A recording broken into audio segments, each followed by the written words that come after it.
Okay, so this one kind of got us. Okay. Not necessarily the greatest in the grades and the skills, but I think that there's a reason why. So let's dive into And it. I don't judge anyone on Right, exactly. on grades. But honestly, I would think that we could kind of figure out why after we read this. So here we go.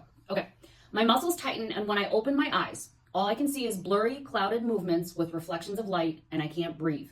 There's a burning in my biceps, and I fight to the surface of the water until it breaks, shatters like glass, and my lungs fill with air. I thought drowning was only possible underwater.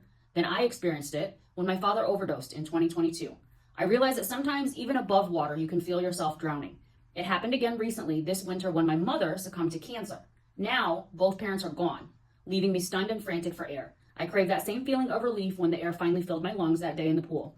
My mind time travels, and I remember being a child in elementary school where every day I would come home and play video games, living a sedentary life full of escapism.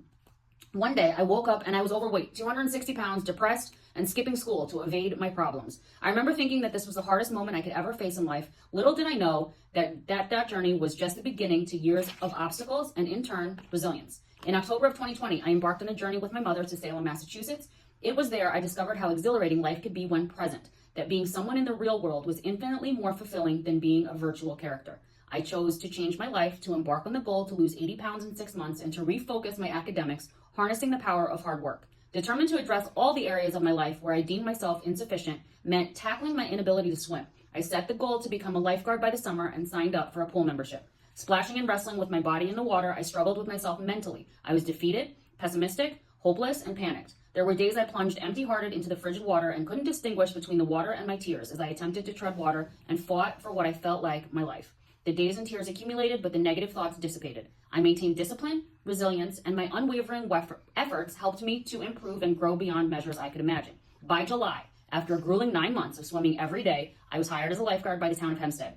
I was proud of the growth I had made physically and mentally. I enjoyed the job and the feeling of responsibility, knowing that I was in a position to help others, to rescue anyone who was drowning.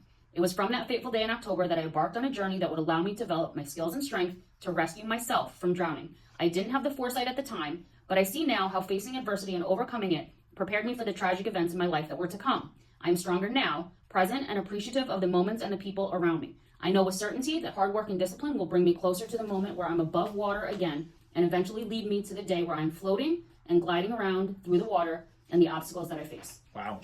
I can't even fathom that. Right? Yeah. Oh, there's more. Oh my goodness. With each agony and challenge, I've learned to overcome them. Despite the pain, I set a goal for myself and remain disciplined until I reach a new limit. I'm no longer waiting for someone to rescue me from the water, but I am propelling through it. So, right? Like I said, not the greatest academics, but I think we can figure out why. Yeah, absolutely. You know? Oh my God, that's unbelievable. So, Love that definitely one that's up there.